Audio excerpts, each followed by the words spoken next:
forward to the dais.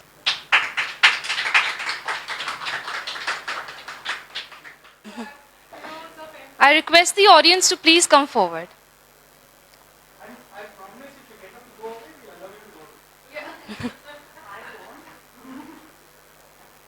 Anuradha Roy is a writer and potter based in Ranikhet. Her books have been widely translated and won various awards, including the really prestigious Sushila Devi Award. She has been longlisted for the Man Booker Prize and shortlisted for the International Dublin Literary Award. The Earth Spinner is her fifth novel. Joining her for a discussion, we have Professor Vinita Dhondiyal Bhatnagar. She is the Dean of Humanities and Management at RGPV University. She has been visiting professor at York University, Toronto, and has presented papers at Prague, Montreal, and New York. She is also a professional storyteller. Our second discussant for this session is Dr. G.J.V. Prasad, formerly Professor of English at Jawaharlal Nehru Novelist. He is a poet, novelist, and a translator. His first collection of poetry in Delhi, Without a Visa, enjoyed huge critical success. His latest publications include a translation of Ambai's stories, A Red-Necked Green Bird, and his second collection of poems, This World of Mine. I'd request you to unfold the conversation, speakers. Okay, thank you very much, Devyani. Welcome to both of you. Welcome to Bhopal Literature Festival. Welcome to the audience. We have with us today Anuradha Roy, and I've been going through her book and been writing to her desperately for the simple reason that it's a beautiful book. It's a book where you feel the author has, somehow understood you and is talking to you. And, I can't get over that feeling that, yeah, she knows me. This is for me. She wrote for me. So, and I'm not the only one who's saying that. I was looking at the reviews, and Washington Post says, this is why you read fiction at all. Now, as somebody who studied fiction all her life, I promptly actually started writing a paper which is called, This is Why You Read Fiction at All. Because, I'm kind of saying, why do we read fiction? A lot of my other friends who are not literature students say, it's a waste of time. And in answer to this, I would say this book is really the answer to that. All right? So this is, and I'll tell you what else, compulsively readable, poetic and evocative. Roy's writing is a joy. She's also just won the Sahitya Academy Award, I think, in December. So that's really recent. I'd like you to give her a large round of applause for that. We also have Dr. Prasad, and Dr. Prasad in our academic circles is so well known that I was warned, don't you dare speak, let him do all the talking. All right, so I'm not going to talk much. I'm going to ask Dr. Prasad, you were part of the jury, a highly respected jury that chose this text for the Sushila Devi Award. So what was it that decided that? When we first formed the jury for this award 5 years ago, I think they wanted a token male. Dr. Professor Malashri Lal, Professor Sukrita Paul Kumar, Professor Malashri Lal, Professor Sukrita Pal Kumar were the other members of the jury, and this was slated as a surprise for women's fiction, women's writing, and they said, we want a man. So I'd never thought of myself as a man in my life. A critic, somebody who reads novels, who loves them. So it's been fun being on this jury, because I'll tell you why I'm saying that. We have always agreed, all three of us, on our choices, and disagreed in our shortlisting, interestingly, and we talk about why we chose something for a shortlist. I realized that I am more, I read genre fiction, as they call it now, with greater sympathy than my women colleagues do. So they kind of don't like speculative fiction because they that much. They don't like anything that smacks of chick lit of any kind, right? So I see that. We've gone for good literary fiction all the time. I mean, it's also a genre. And Anuradha Roy, if she had, if a book had come before us, her earlier books had come before us, anytime, she would have won the award at that point of time as well. That's the point I'm trying to make. Anuradha Roy is simply one of the best writers, and I'm not saying it because she's here. I'm saying it because I was part of the jury that gave her the award. Anuradha Roy is simply the best writer I've read in a while. In a while. All right? So, and I wish I was part of a jury of all those awards that shortlisted her works and didn't give her the award or longlisted her works, because I would have argued them into giving her the award. All right.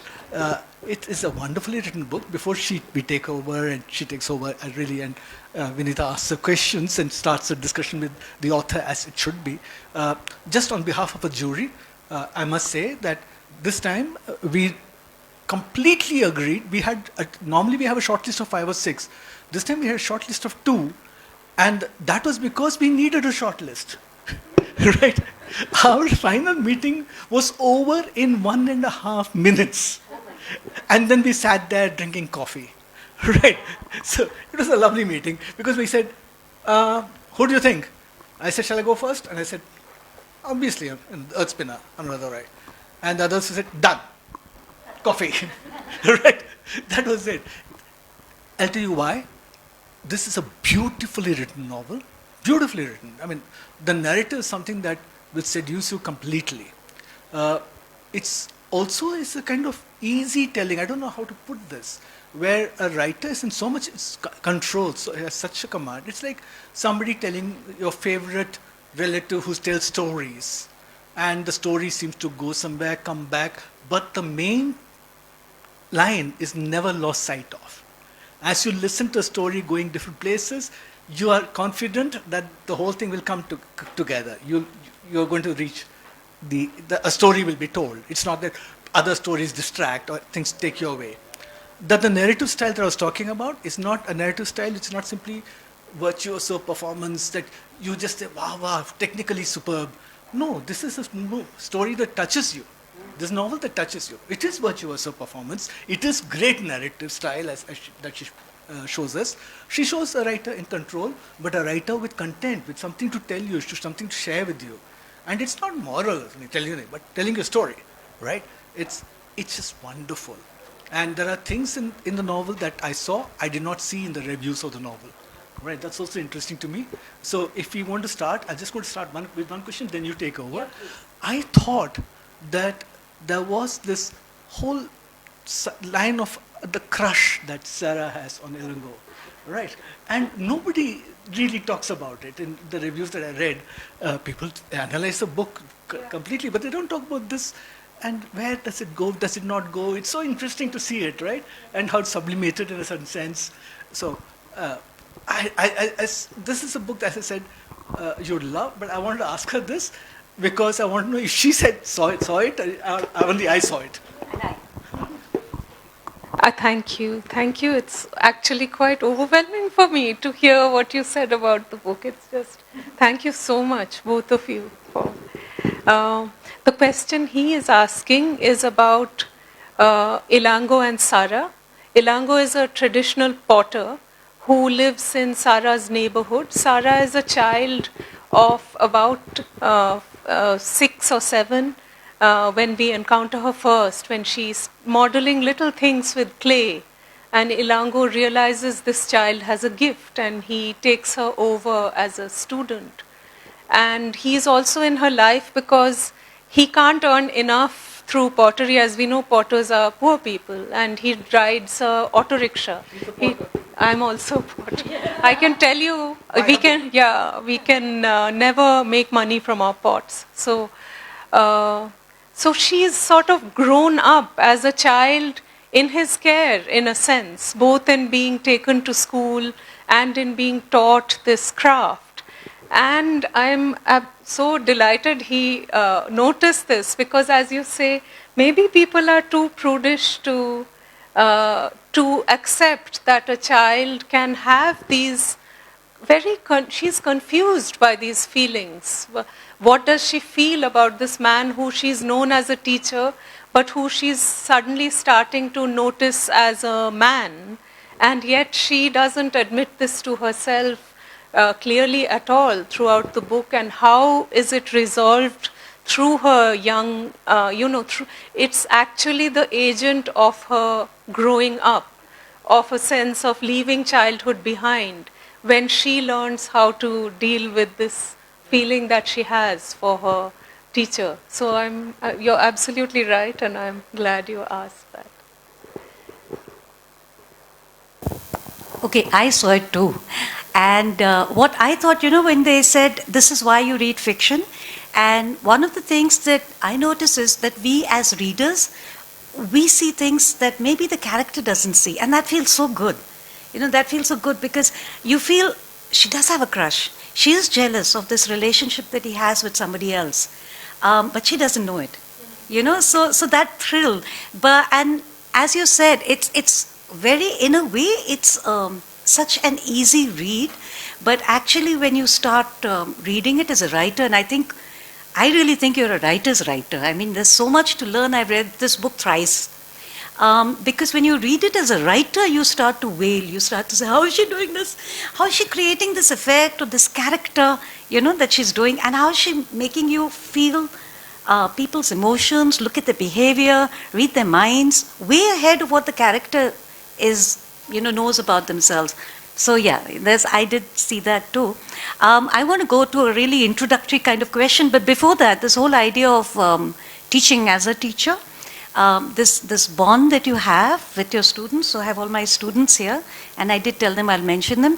But I also have Kaniz madam right in the front row, who's going to teach me to write like you someday.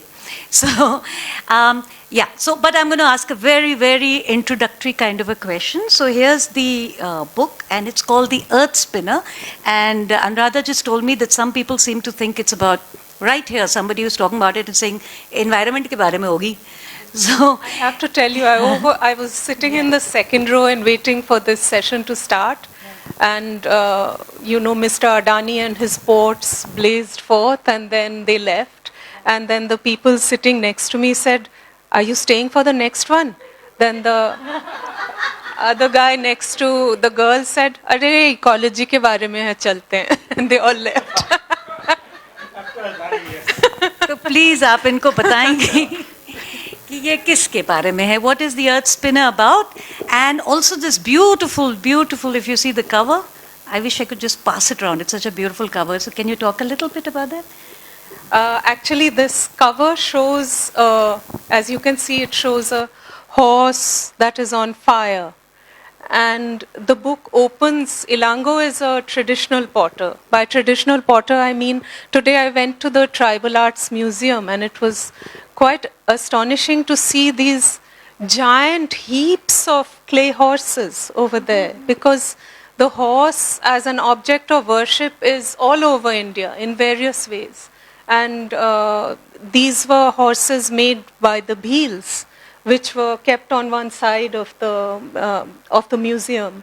And I looked at it and thought, this is a horse Ilango might have made.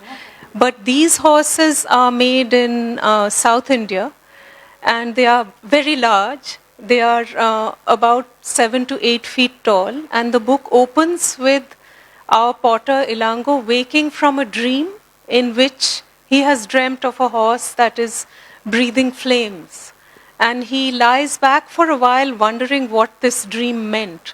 So the cover actually captures a very crucial moment of the book's action opening. And the book is all about the way in which Ilango's need to make this huge horse is not a religious need as it ought to be in that setting, but it's a very secular need to gift a horse to his beloved. He is in love with a Muslim woman, and he knows this is a very difficult love of his, but he wants this horse to be a kind of symbol of their, it's like a permanent symbol for him of their love, which also unites his own work and passion. All of it is intermingled for him. And so this horse on the cover was designed by a Colombian designer called Monica Reyes. And I took photos of the INR horse, which is the actual horse in the book, and sent it to her. I took photos which were of the real thing, but she didn't just Photoshop or anything, because she's also an artist, and she actually created, she modeled it herself, she made it as she saw it, and then she worked on this thing together. So since a lot of the book is about pottery, I thought I would show you a few things to do with the pottery, so that I explain that part of the book to you before we begin. Yeah. Question, because as a Tamilian, Yeah. I was very, I don't know all about potteries and horses and all that. How did you get interested? Did pottery take you there? Because it's, in a sense, your book is international. Yeah. And part of that internationality is this South Indian locale as well, according to me. Yeah. Right? Because it is not, but by birth, your locale, in a sense, right? Yeah. So I was thinking of that, and the other thing I was thinking of was how some of the reviews of this book, especially from abroad, have seen this as somehow prophetic, somehow set in the 80s, but about present-day India. They don't know 80s India at all then. Exactly. Because this is all about 80s India, right? We've always had riots. We always had problem with Hindus and Muslims. Absolutely. All right. And we always dreamt of an Akhand Bharat where everybody, it would be an inclusive Bharat, where every citizen would be equal, where there'll be space for every citizen, but nobody ever says it in this manner. Yeah. We look at it differently, geographically, whatever, exclusively. To me, it is an inclusiveness that we should. And our book is inclusive. As somebody said, at the end, it's about humanity. I think one of my colleagues said that. In the end, the book is about humanity. All right. So it's an international novel where the international is to see ourselves also, our own country, our own regions as part of that international network of humanity, if you want. Yeah. Don't you see? I mean, am I overstating the case? No, not at all.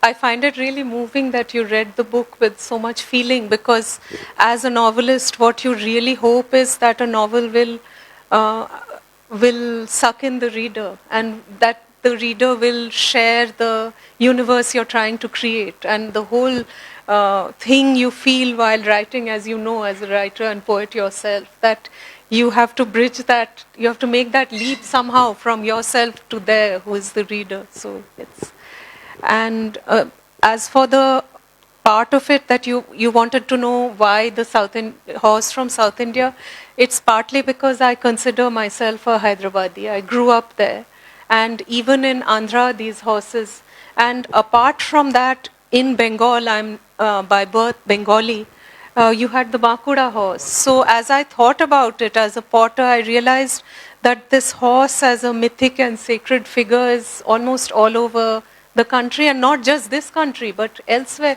It's just a talismanic figure, the horse.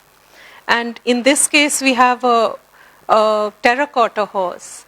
And the first slide just shows you how very basic pottery as a craft is. These are the 4 things we need. We need, in the first, this is actually taken in my own little studio in the hills, where the first little bit shows you the lump of earth I start with.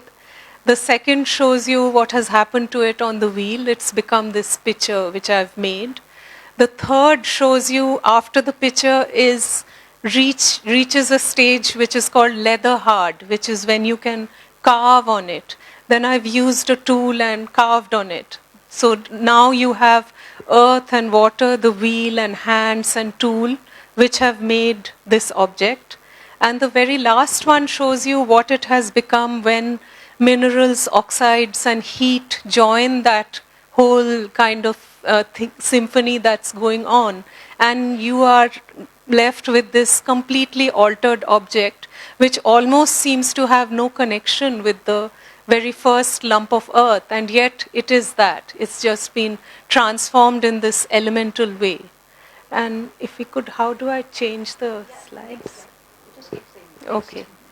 And this book, A Potter's Tale by yes, of course, please. And luck is because, particularly at the firing stage, a whole lot of imponderables enter the picture, things you can't control. Firing can happen in many ways. I do it electrically, other people do it with gas or wood.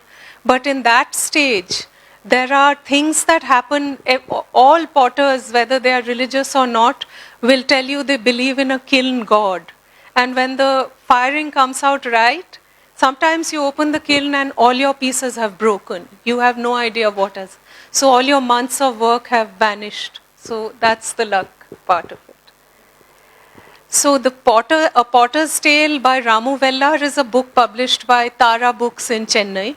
And it came out for me like magic a couple of months after The Earth Spinner came out. And to tell the truth, when I was writing The Earth Spinner, I felt sometimes a little bit scared.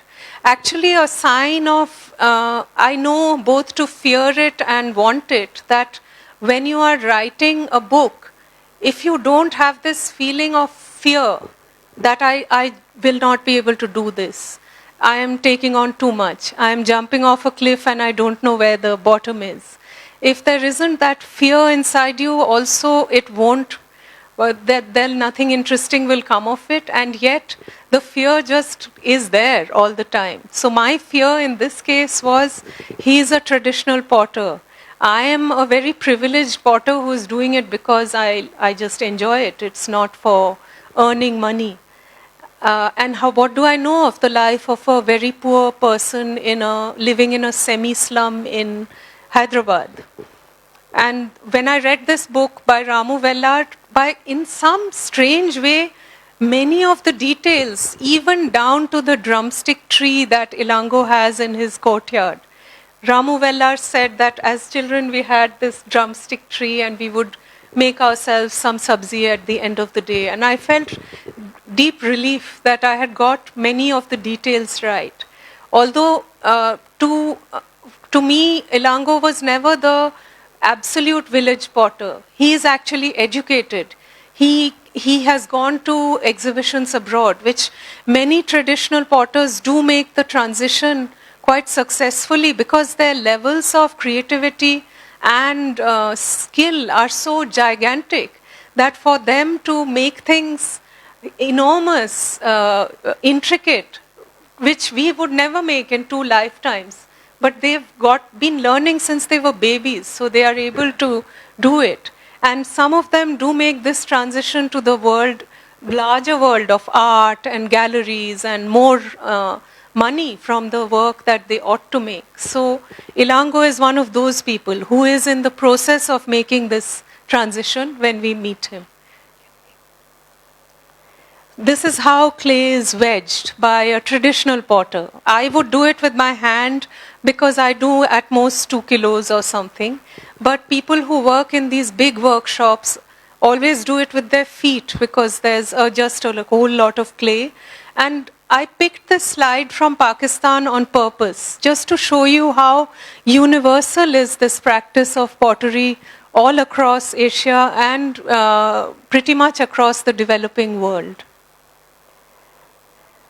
Here is a potter who, most of the kulhars you see, the diyas you see, in India we take it so much for granted. I have seen people haggling over these pots with a potter to bring the price down from 10 rupees to 8 rupees. When each such thing is handmade by them, and it goes through all these processes that I've been telling you about. This is that same potter. I got these pictures from the Pari network. And look at these people are called production potters because they will make one thing identically like a factory. He can spin these out in one morning, about 100 or 200 of them. I would never be able to do that. So Sara, the character in the novel, is never going to be a traditional potter like that. But Ilango, who teaches her, is definitely a man like this, and the wheel he's working on is a wheel like this. This is a picture I took in Kolkata, which has a huge sort of riverine culture, a lot of clay and a lot of terracotta pottery. But this is not terracotta, this is sculpture made with clay. which is made in a part of Calcutta. Almost all cities actually shelter these little spaces where potters work, which are called Kumhar Nagars, Kumhar Tuli. I'm sure they are there in Bhopal also. And in Calcutta, this place is called Kumar Tuli. And this is where annually all the images for Durga Puja, Saraswati Puja and everything, these are made here. And these are two heads of Durga drying in the sun, which I thought looked so delicate and vulnerable, just without a body, lying upside down. This is another man in Kumartuli laying the finishing touches to some very small sculpture that he has been making for, it was Saraswati Puja, so he was making Saraswati idols. These are actually the original INR horses. These are terracotta and these are extremely tall. I wish I had had someone stand next to it to show you how tall it is. And in the book, what happens is that Ilango takes this horse. This horse in certain parts of southern India there are a lot of myths woven around them. And in this annual sort of festival, the horse is taken out in a procession and is meant to be the kind of protecting deity of a village or area. And in certain parts of Tamil Nadu, you have all the horses of the years past standing together almost like an army. They have been left. Now many of them are made with concrete and they are painted with acrylic paint and so on. But originally they always used to be made by a group of village potters, a family together. Ilango in his case is doing it alone. He's doing it very secretively. And then he gets this brainwave towards the middle of his horse making to put calligraphy on the horse, done by the grandfather of the girl he loves, who is a Muslim calligrapher, who will come and carve this horse. And by this time, Ilango is so entranced by his whole creative idea or the way to make this horse that he has really forgotten that other people see it differently. And for other people, this horse is a religious object. And he never anticipates what is going to come to him because he's transforming it into a secular object of art. This is a firing. This is the kind of firing Ilango does for the horse, where you pile all the pots inside in a place where you kind of wedge them with old pots so nothing will break. And then you layer it with all kinds of inflammable material. And then you set fire to it, and the fire goes on for many hours. And as it cools down, the pots turn into what you see as terracotta. This is a firing in Bombay. It's in Dharavi. And actually now they have cancelled out most of these firings from cities because they cause a lot of pollution. And because people tend to put anything inflammable into this fire, tires, plastic. Ilango also does that because, there's this whole business of the potter being a very poor person. Somehow he has to, that pot down there he will sell for 10 or 15 rupees. How is he to make it happen?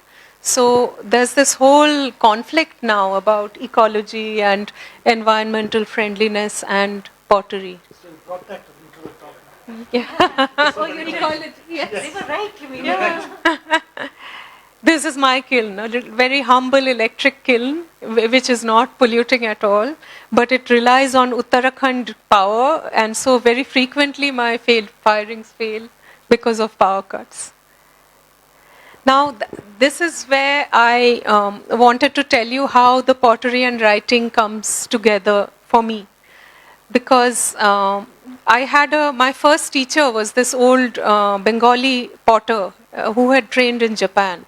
And she was called Anuradha Roy. And when I went to learn from her, she told me I have to make a cylinder. She said it looked very simple because a cylinder is basically this. It's just a round, straight-sided object. And she made me weigh out 500 grams of clay, and she said, you make a 5-inch cylinder, straight-sided. and you think it'll be a breeze, and then you realize you just can't even get the pot to sit still on the wheel for days on end.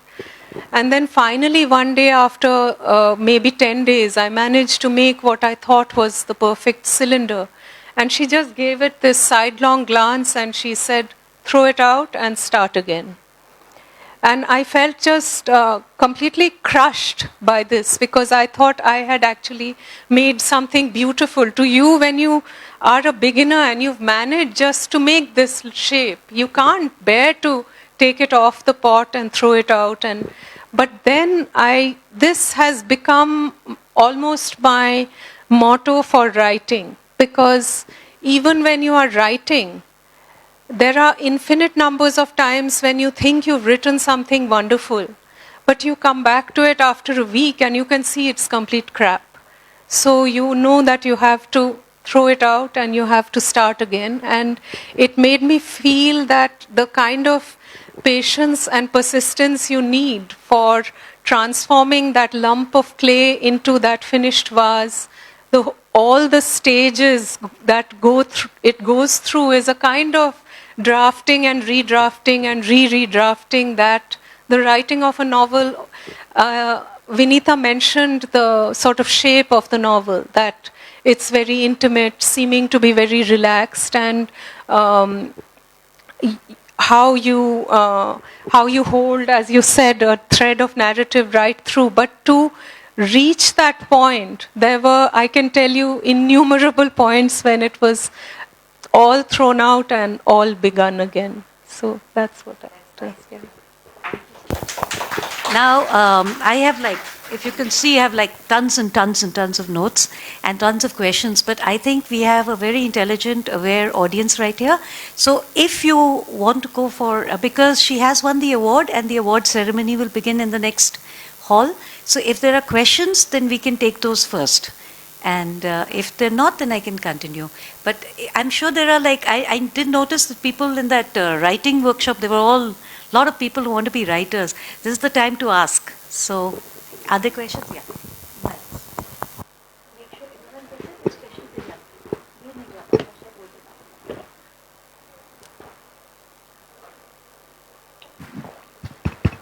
My name is Pratik. I just wanted to know your motivation about this book. What actually motivated you apart from being a potter? Actually, it was just this image of the horse somehow. I had read about these horses, and it's hard to tell why you see so many things in a day. You see so many kinds of visual stuff is coming at you all the time. And yet there are one or two things that just stick in your mind and refuse to let go. And you find that you're going on thinking about it. And that's what happened to me. It is as if I have seen with even my earlier books that there is usually some particular image or character that I feel I need to find. I feel as if the novel is there already, and I have to just discover it somehow. It's not as though I am going to be constructing it or writing it. I know it's a completely irrational thing, but I feel that as an object it exists somewhere, but I need to reach it and I have to ask myself the right questions in order to be able to create the novel that is already there.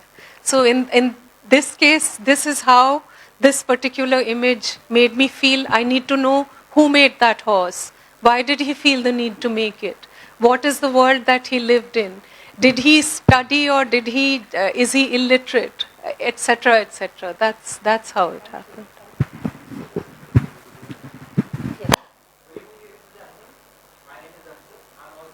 Answer, mic, clever.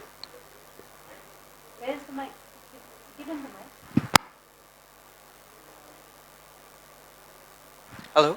Good evening, ladies and gentlemen. My name is Mohammed Ansar. I'm also an author, or trying to be at least. The great fiction writer J.R.R. Martin said that the only thing worth writing about is the human heart with conflict with itself. So how best to depict that conflict? How can you depict that conflict in your writing? Well, this is very loud. I don't know about.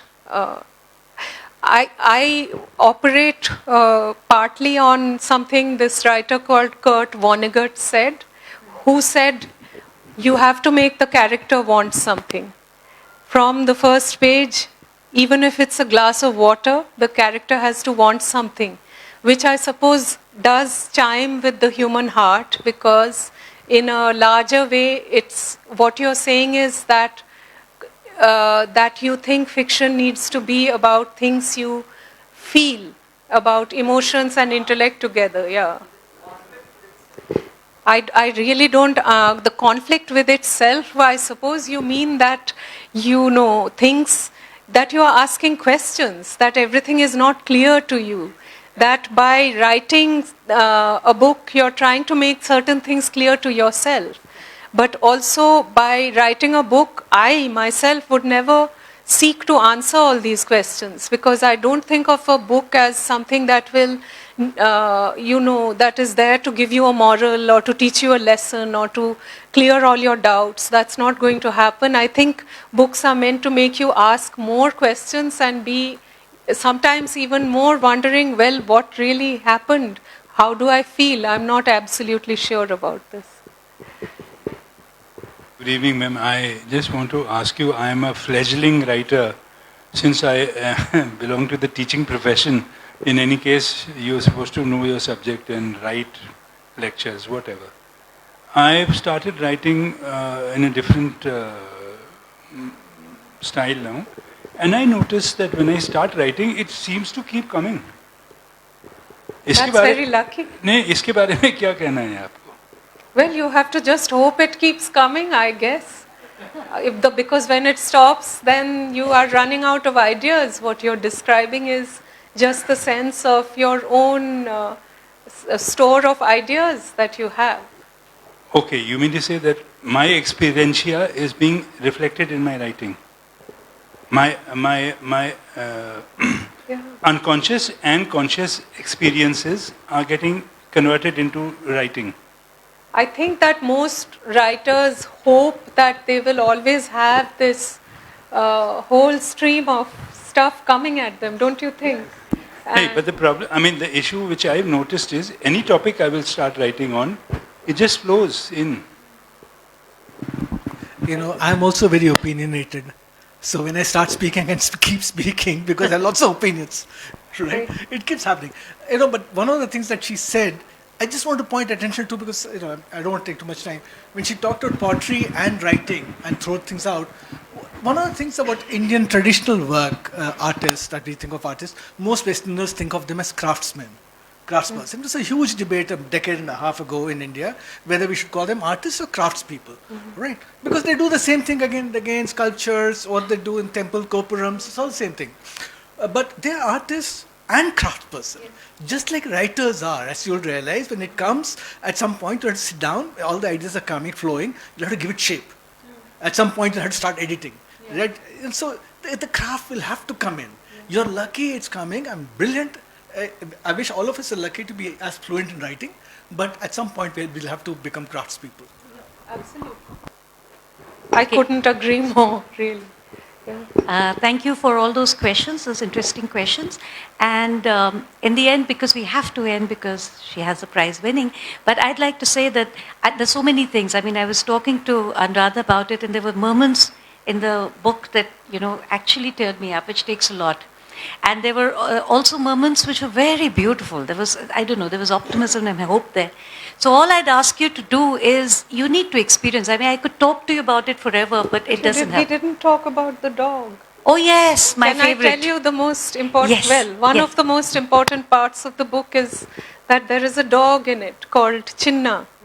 And he is the potter's dog. The potter finds him one evening as a little waif in a forest, and something calls out to him, and he brings this dog home.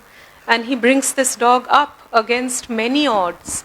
And this dog is a symbol in the book of really someone who is completely able to fluidly go from, who has no religion, he has no class, he goes from person to person, He knits people together. Sometimes he drives them apart. But he is, for me, the kind of center of the book, apart from the potter. He's the chief character of the book. Yeah. Right, that's what I think. But there's plenty of other characters who are very interesting. But the dog, of course. Yes. It makes you want that the country should go to the dogs. There's a tortoise called Hema Malini that I found really fascinating. There are all kinds of animals in there, but yes, that dog, Chinna, I mean, really takes your heart away. So I'm sure there are a lot of dog lovers here. And in some ways, that book is about the dog too. Thank you very much. It's been a pleasure having you here. Congratulations on your big win. And let's hope for lots more. Thank you so much. Thank you so much, for speakers. coming. I would again like to inform the audience about the Sushila Devi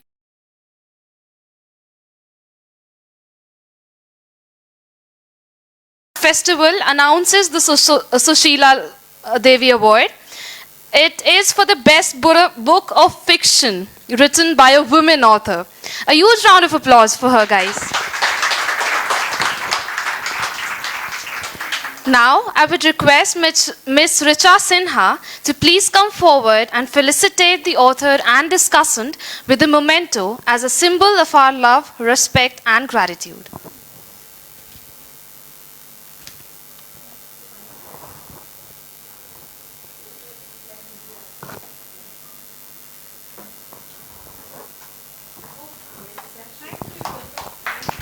This memento is a mascot of BLF 2023. It is the picture of a highly endangered bird named the lesser florican, captured by Padma Shri Bhalu Mondeji.